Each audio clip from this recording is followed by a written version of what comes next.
Bismillahirrahmanirrahim. Alhamdulillahirabbil alamin wassalatu wassalamu ala sayyidina Muhammadin asyrafil mursalin wa ala alihi wa sahbihi ajma'in. Subhanaka la ilma lana illa ma 'allamtana innaka antal alimul hakim wa tub 'alaina innaka antat tawwabur rahim. Wa taqabbal minna innaka antas samiul 'alim. Qala rabbi shrah li sadri wa yassir li amri wahlul 'uqdatam min lisani yafqahu qawli. Na'udzu ta'alluma wa ta'lim wa ifadata wal istifada wa tamassuka ala kitabillah wa sunnati rasulih.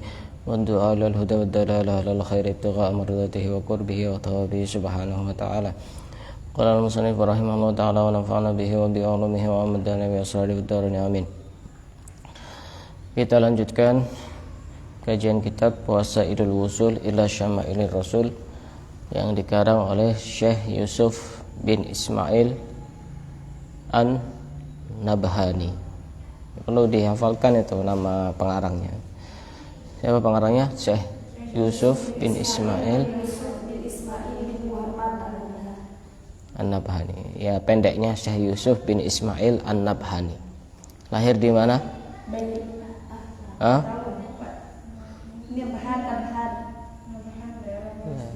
Daerah Palestina, dari Palestina.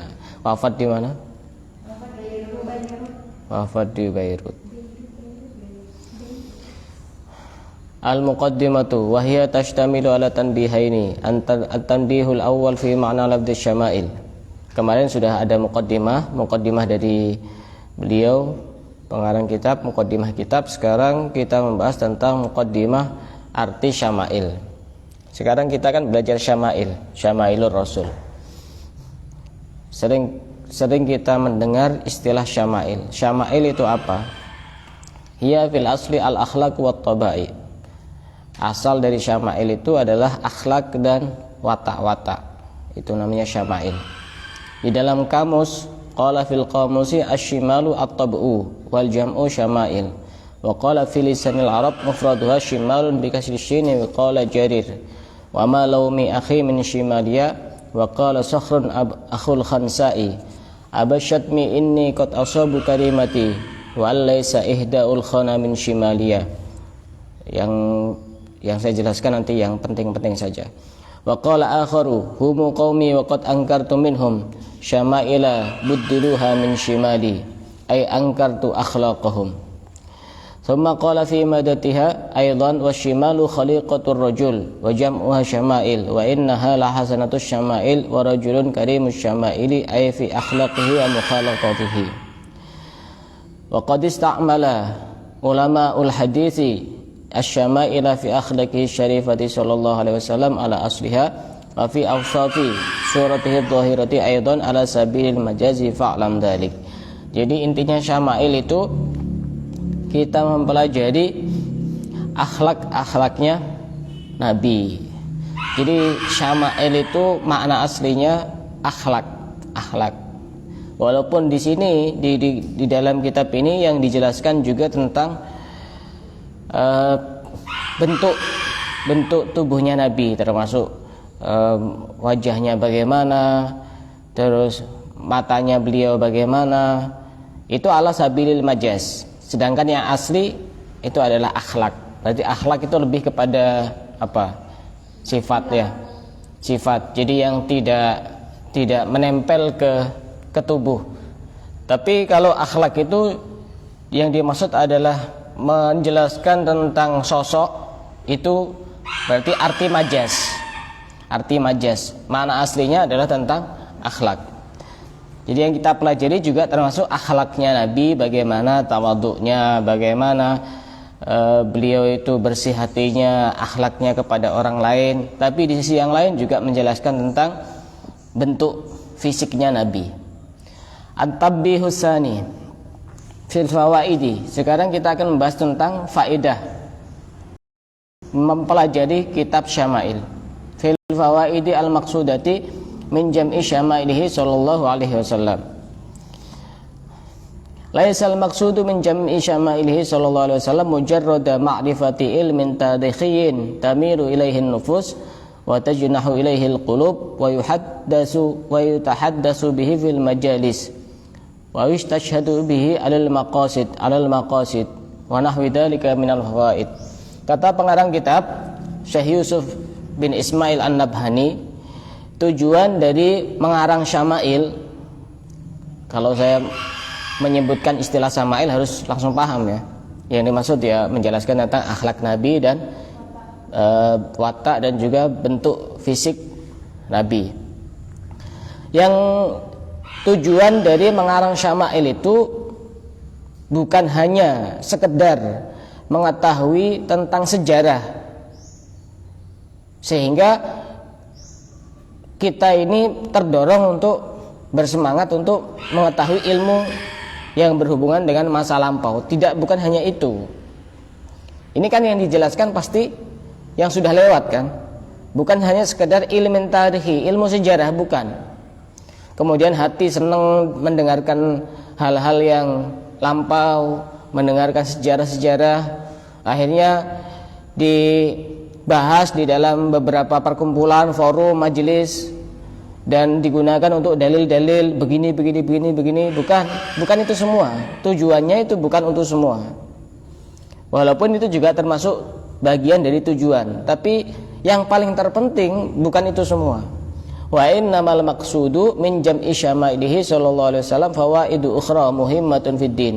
Ada tujuan yang lebih penting daripada itu semua, yang sangat penting di dalam agama. Apa tujuannya? Jadi beliau ngarang kitab ini tujuannya pertama at-taladdudu bi sifatihil aliyati wa syama'ilihi radiyati sallallahu alaihi wasallam. Pertama, kita merasa nikmat, merasa lezat dengan mempelajari sifat-sifatnya yang agung, sifat-sifatnya yang luhur, dan juga akhlak-akhlaknya yang terpuji. Kenapa kok seperti itu? Karena orang itu pasti suka dengan hal-hal yang indah, dan tidak ada keindahan yang melebihi keindahannya Nabi Shallallahu Alaihi Wasallam. Kalau kita tidak bisa melihat dengan mata kepala, maka hati bisa merasakan dengan apa yang kita dengar. Fa idza fatan nadharu ilaihi bil basar lam yafut at-tamattu'u bihi bisam'i wan nadharu ilaihi bil basirah. Kita itu punya dua mata.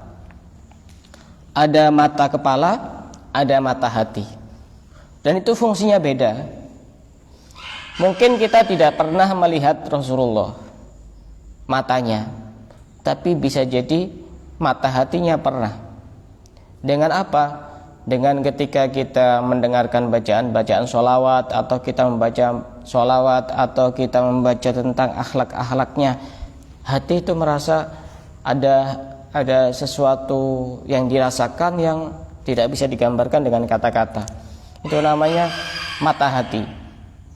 Sebagaimana juga kalau kita sedang berada di tempat-tempat yang indah, misalkan di pegunungan atau di pantai, itu kita pasti punya dua sudut pandang. Pertama, melihat bahwa pantai itu sangat indah, sangat luas, dan tidak tahu itu ujungnya sampai di mana. Itu kalau kita melihatnya pakai mata, hanya sekedar kekaguman saja, tidak ada nilai lebih dari itu. Tapi kalau kita melihat dengan ini, dengan hati, mata hati, maka pasti akan timbul hal yang lebih bermanfaat. Kita akan mikir, itu bagaimana cara menciptakan manusia, bisa apa tidak? Terus butuh waktu seberapa lama untuk menciptakan laut? Dan siapa yang bisa menciptakannya kalau tidak Allah? Sehingga timbul mengagungkan kepada Allah. Kenapa? Karena memandangnya dengan ini. Jadi orang rekreasi itu harus pakai ini juga. Kalau cuma menyenangkan mata, ngapain jauh-jauh? Di sini banyak. Ini pohon, ada apa, ada langit. Kenapa ini harus jauh-jauh? Kalau tidak ada ini. Kalau ininya jalan, orang itu akan semakin mengagungkan Allah. Oh, betapa memang kita itu sangat kecil di hadapan Allah. Kita itu cuma seberapa dari alamnya Allah itu. Kan begitu. Sehingga timbul keyakinan bahwa memang di balik semua itu ada Allah, dan memang kita itu tugasnya untuk beribadah kepada Allah, karena semuanya yang menciptakan adalah adalah Allah. Dan ini manfaat dikarangnya kitab Syama'il, dan kita juga yang mempelajari adalah agar kita bisa merasakan kelezatan dengan mendengarkan sifat-sifat yang agung dari Rasulullah, kemudian akhlak-akhlaknya dan bentuk fisiknya, dan tidak ada yang lebih indah dibanding Rasulullah, tidak ada. Tidak ada, mulai di zaman dahulu sampai sekarang tidak ada. Kemudian yang kedua, manfaat kita mempelajari Syama'il, karena kita bukan pengarang, jadi kita dianggap sebagai orang yang mempelajari. Manfaat mempelajari Syama'il itu apa? At-taqarrubu ilaihi sallallahu alaihi wasallam wastijlabu mahabbatihi wa ridahu bidikri awsafihil kamilati wa akhlaqihil fadilati. Kama yataqarrabu syairu ilal karimi bidikri awsafihil jamilati wa khisalihin nabilati. Yang kedua adalah sebagai sarana kita untuk lebih dekat dengan Rasulullah. Sebagai sarana kita untuk lebih dekat dengan Rasulullah. Karena kalau kita tidak tahu lebih detail tentang Rasulullah, bagaimana caranya kita bisa dekat? Kalau kita tidak tertarik dengan hal-hal yang istimewa daripada Rasulullah, bagaimana kita bisa mendekat kepada Rasulullah? Nah, salah satu caranya kita mempelajari Syama'il. Syama'il, hal-hal yang menjelaskan tentang akhlak Rasulullah dan juga sifat-sifat dan bentuk fisik Rasulullah. Kemudian juga sebagai sarana kita untuk bisa mencintai Rasulullah. Karena tidak mudah kita mencintai Rasulullah. Hanya sekedar misalkan Rasulullah itu adalah nabi kita, bisa tidak kita langsung kemudian otomatis refleks mencintai? Kalaupun bisa, susah itu. Nah, salah satu caranya ya kita mempelajari tentang akhlak-akhlaknya, kepribadiannya, perilakunya, sifat-sifatnya, bentuk fisiknya bagaimana. Tidak ada yang tidak sempurna pada diri Rasulullah. Kemudian juga kita berharap mendapatkan ridho dari Allah, juga Rasulullah ridho dengan kita mempelajari Syama'ilnya. Sebagaimana para penyair itu tujuannya adalah agar dipuji oleh orang yang dipuji itu. Menyair kan biasanya muji orang itu. Tujuannya apa? Agar diberikan penghargaan. Dan penghargaan yang tertinggi yang bisa kita dapatkan adalah ridhonya Allah dan juga cinta dari Rasulullah.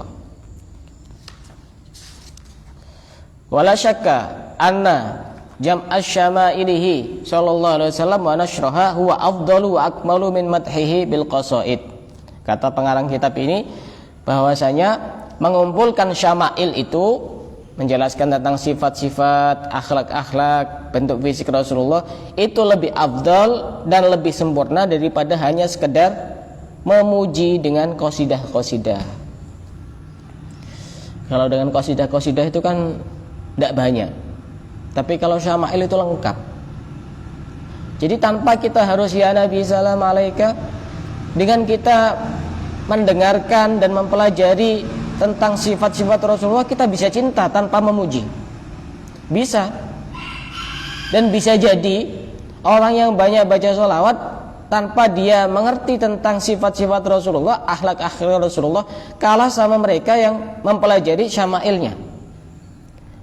Tapi otomatis ketika orang sudah mempelajari Syama'ilnya dan dia tertaut hatinya dengan Nabi, dengan Rasulullah, otomatis dia juga banyak baca sholawat.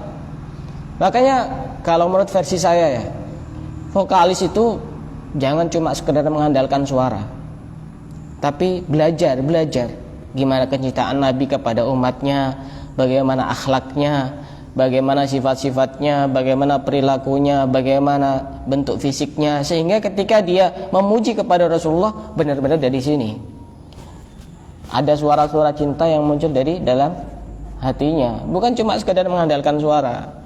Makanya beda, orang itu walaupun suaranya biasa, ketika memuji kepada Nabi, bersolawat, tapi dia tahu artinya, itu jauh beda sekali.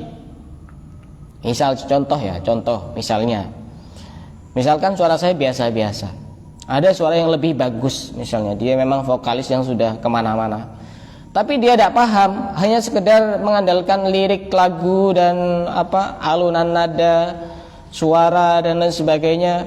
Sedangkan saya misalnya contoh saja, saya suaranya biasa-biasa, tapi saya paham dengan apa yang saya baca sehingga saya meresapi, sehingga suara itu muncul dari sini. Itu lebih utama daripada mereka. Kenapa? Karena juga paham tentang syama'il, paham tentang akhlak-akhlak Nabi dan sifat-sifat Nabi. Sebagaimana ada beberapa tokoh terkenal yang dulu sangat suka memuji kepada Nabi. Contohnya siapa? Waqad radiya amman madahahu biha ka Hasan bin Sabit. Ini nanti saya kasih PR ya. Hasan bin Sabit ini orang yang penyair, tapi yang dipuji itu adalah Rasulullah. Hasan bin Sabit. Kemudian ada Abdullah bin Rawahah. Kemudian ada Ka'ab bin Zuhair radhiyallahu ta'ala anhum wa kafa'ahum ala dzalik. Saya kasih PR untuk mencari tahu walaupun sedikit tentang 3 orang itu. Referensinya bisa dari YouTube, tapi yang bisa dipertanggungjawabkan, juga bisa dari Google atau tanya kepada seseorang boleh. Kalau dari YouTube saya kasih kata kunci yang sangat gampang. Tulis nama ini Hasan bin Sabit gitu. Kemudian kasih Habib gitu. Itu biasanya kalau yang cerita Habaib itu biasanya lebih ini lebih bisa kita rasakan, atau kiai siapa begitu sama. Hasan bin Sabit ditulis di pencarian di YouTube itu, kemudian Habib. Itu kemungkinan nanti ada muncul Habib Ali Al-Kaf biasanya, atau Habib Ali Jufri. Boleh, bebas. Nanti bisa ditulis di grup seputar Hasan bin Sabit atau Abdullah bin Rawahah. Salah satu udah apa-apa. Yang penting PR-nya sudah terselesaikan. Untuk apa? Ya untuk biar kita lebih paham betapa mereka itu memujinya bukan memuji kepada orang yang sembarangan. Kalau kita nyanyi kan rata-rata mujinya kepada siapa? Kepada cewek kan ya? Coba lihat lagu-lagu pop atau lagu apa itu. Rata-rata yang dipuji ya cewek. Jarang yang memuji cowok ya. Cewek memuji kecantikan, keindahan. Padahal di sana ada yang jauh lebih indah untuk dipuji, yaitu Rasulullah Shallallahu Alaihi Wasallam. Nah, kata pengarang kitab ini bahwasanya mengumpulkan syama'il itu lebih afdal daripada hanya sekedar memuji. Kenapa? Karena syama'il itu lebih lengkap.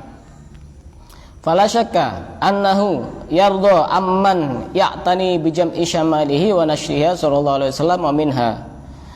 Maka tidak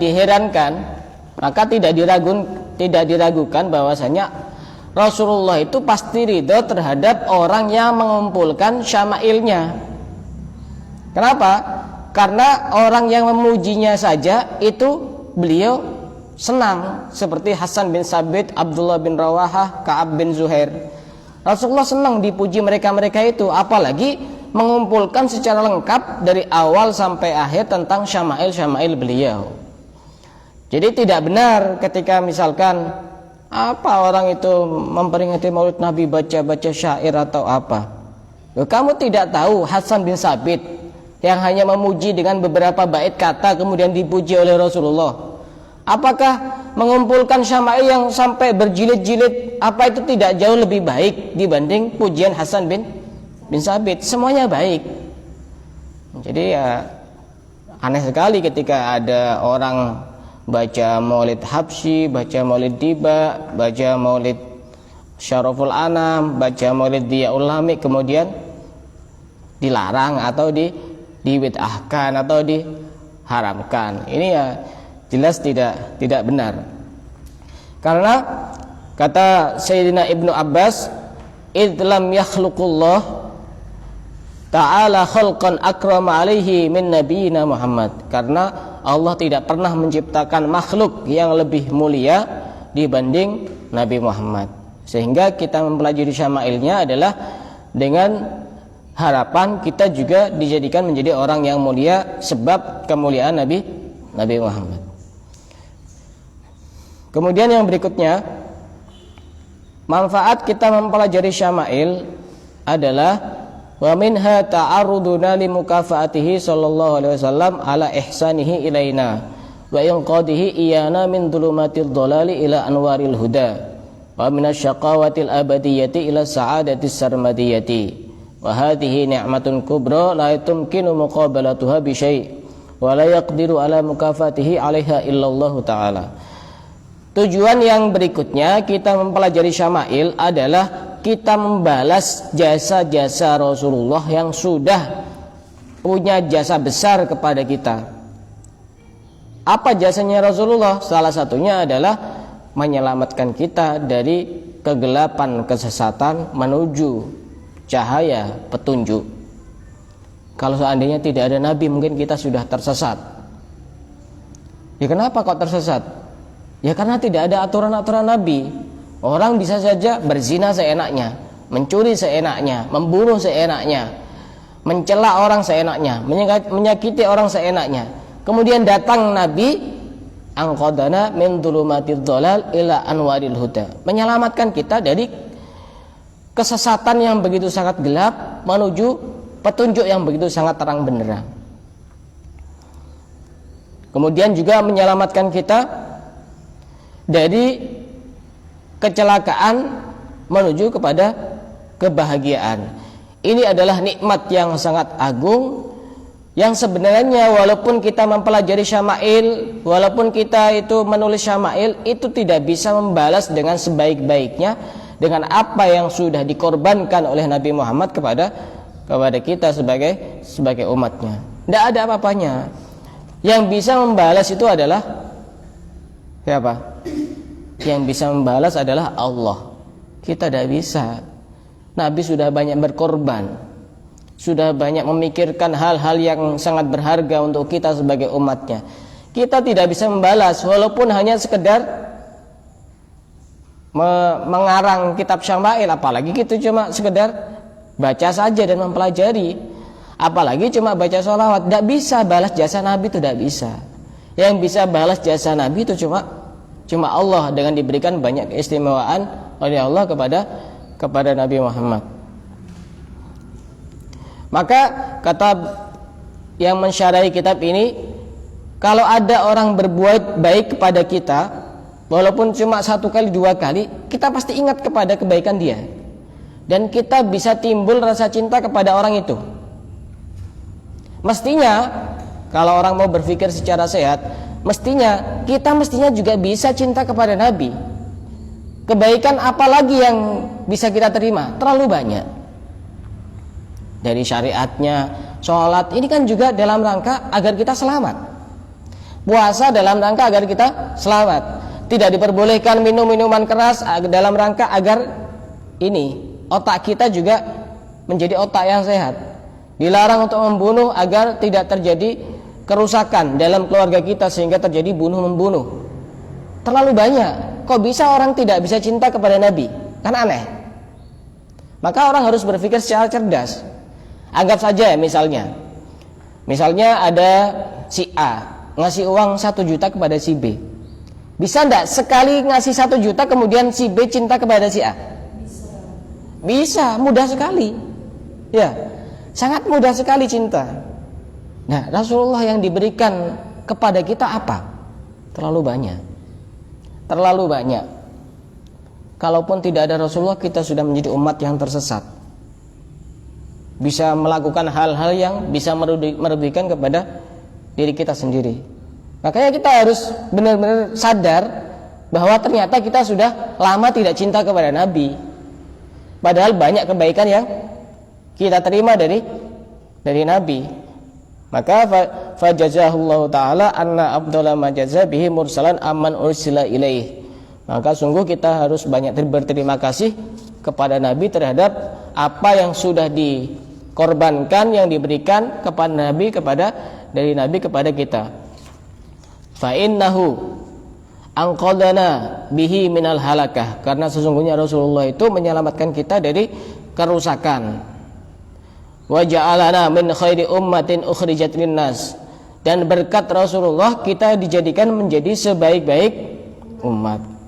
Tidak ada umat yang paling baik melebihi umatnya Nabi Muhammad, tidak ada. Kenapa kok kita dijadikan sebaik-baik umat? Karena kita punya sebaik-baik Nabi. Kuntum khaira ummatin ukhrijat linnas, kalian adalah sebaik-baik umat. Jadi nanti yang pertama kali masuk surga itu adalah umatnya Nabi Muhammad. Kenapa? Karena umatnya Nabi Muhammad adalah umat terbaik. Walaupun kita itu termasuk orang-orang yang rusak, tapi alhamdulillah kita ditakdirkan menjadi umatnya Nabi Muhammad. Serusak apapun kita masih dikatakan khaira ummah, sebaik-baik umat. Dengan apa kita membalas kepada Nabi? Ya minimal dengan mempelajari syama'ilnya.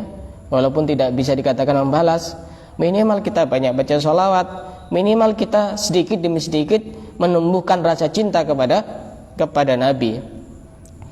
Da'inina bidinihi alladhi irtada wastafa bihi malaikatah. Dengan Nabi itu kita bisa beribadah dengan agamanya Allah yang diridhoi, dan malaikatnya Allah itu juga memilih kepada nabi-nabi, dan yang paling terpilih adalah Nabi Muhammad. Wa man an'ama alaihi min khalqihi, dan kepada orang yang diberi nikmat oleh Allah dari makhluk-makhluknya. Itu semuanya mestinya dia harus cinta kepada Nabi.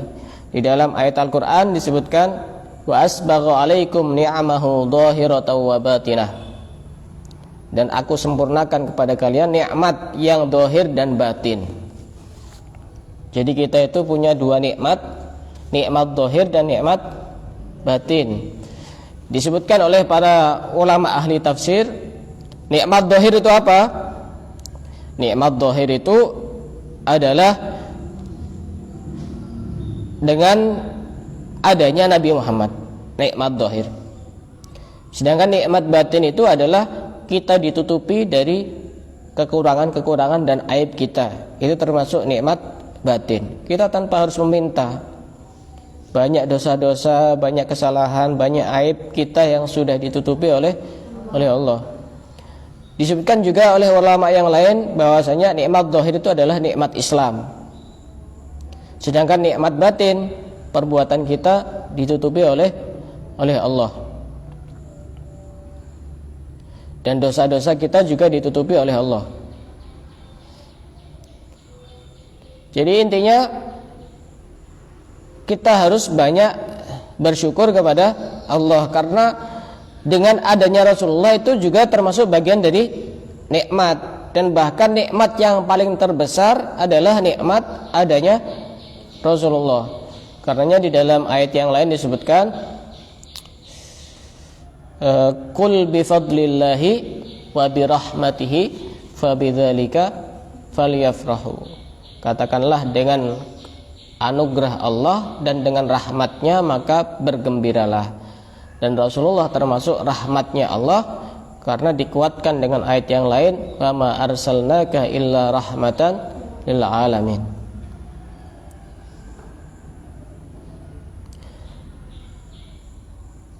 Falam tumsi bina ni'matun zaharat wala batarat lil nabi haddan fi dinin wa dunya. Aw rufi'a biha anna makruhun fihima aw fi ahadin minhuma illa wa Muhammadun sallallahu alaihi wasallam sababuha al-qaidu ila khairiha wal hadi ila rusydiha. Jadi ini sebenarnya apapun yang kita rasakan dari kebahagiaan itu sebenarnya sumbernya dari Nabi Muhammad. Ini perlu kita ingat betul.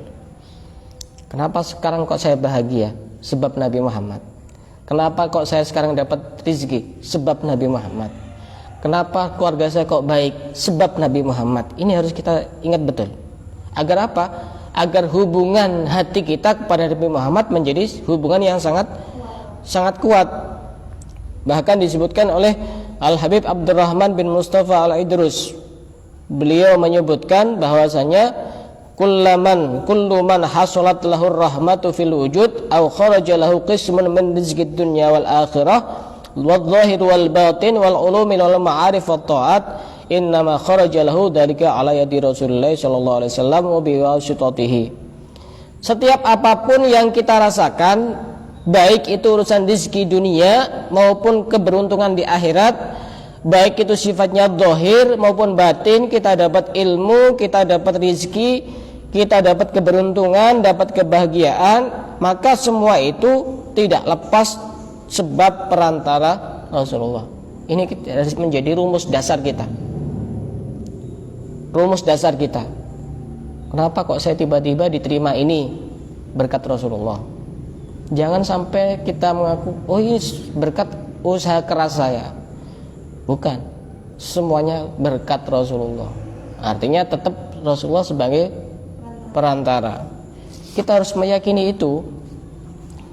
Dan bahkan Imam Al-Busiri di dalam burdahnya mengatakan, wa kulluhum min Rasulillahi multamisun gharfan minal bahri aw rashfan minad diyami. Ini satu bait ini yang tidak pernah dikritik oleh orang Salafi Wahabi, karena memang benar semua itu bermuara kepada Nabi Muhammad. Sebagai penutup, ada satu kisah yang sangat menarik disebutkan oleh Syekh Abdul Aziz Ad-Dabbagh. Pernah suatu ketika ada orang soleh mau makan roti.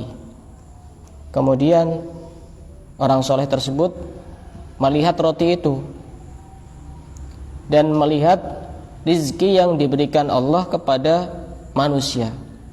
Setelah melihat roti itu, tiba-tiba ada benang yang sangat panjang yang terbuat dari cahaya roti itu. Akhirnya dilihat terus sama orang soleh, ini sumbernya dari mana? Sumbernya dari mana? Ada benang yang sangat panjang. Orang soleh yang bisa melihat. Kalau kita roti ya dilihat ya sama seperti roti. Makanan yang lain sama. Ternyata itu cahaya, ada tali yang dari cahaya sangat panjang. Sampai dilihat, sampai kemana nyambungnya ini? Ternyata bersambung kepada cahaya Nabi SAW. Dan cahaya Nabi ini bersambung kepada cahaya Allah. Jadi apapun yang kita makan ini sebenarnya berkat Nabi Muhammad. Apapun yang kita miliki berkat Nabi Muhammad. Apapun yang kita peroleh berkat Nabi Muhammad. Dan bahkan ada kisah yang lain juga disebutkan bahwasanya dulu pernah ada orang yang meyakini bahwasanya laisa li min sayyidina Muhammad illal hidayah ilal iman. Nabi Muhammad itu hanya bisa memberi hidayah kita untuk beriman. Adapun cahaya iman itu dari Allah. Ini dulu ada orang mengatakan seperti itu, punya pemahaman seperti itu. Nabi Muhammad itu tugasnya hanya memberi hidayah kita kepada iman, sedangkan cahaya iman itu dari Allah, tidak dari Nabi Muhammad. Kemudian dibantah oleh salah seorang yang soleh. Ara'aita in qata'na ma baina nuri imanika wa baina nurihi sallallahu alaihi wasallam wa abqayna lakal hidayah allati dzakarta atardu bidzalik faqala na'am. Bagaimana pendapatmu jika diputus cahaya imanmu? Cahaya iman dari siapa tadi? Dari Nabi Muhammad kan ya, menurut orang itu. Dan diputus cahaya imanmu dan cahaya Rasulullah, dan aku akan meninggalkan hidayah saja. Karena hidayah tadi kan katanya dari Allah kan, nur imani itu. Apakah kamu mau? Dia menjawab, "Na'am, iya, raditu." Sehingga orang ini belum sampai selesai pembahasannya, orang ini sujud kepada salib dan mati dalam keadaan kafir, mengingkari kepada Allah dan mengingkari kepada Rasulullah. Artinya semuanya kita harus meyakini semua sumbernya dari Rasulullah, yang sebagai perantara teragung kita bisa mengenal kepada Allah. Ini hafalkan ini, wa kulluhum min Rasulillahi multamisun gharfam minal bahri aw rashfam minad diyami. Ada di kitab Burdah. Kita harus yakin bahwa semua itu adalah muaranya kepada Rasulullah. Wa hadhihi ibaratu min qawli fajazallahu ila akhiriha ibaratu Imam Asy-Syafi'i radhiyallahu ta'ala anhu naqaltuha min risalatihi allati rawaha anhu sahibuhu Ar-Rabi' bin Sulaiman rahimahullah. Jadi tadi itu juga salah satu nukilan daripada perkataan Imam Syafi'i yang ada di dalam kitab Ar-Risalah. Insyaallah kita akan lanjutkan pada pembahasan yang selanjutnya tentang manfaat mempelajari syama'il. Masih ada banyak. Wallahu a'lam bishawab.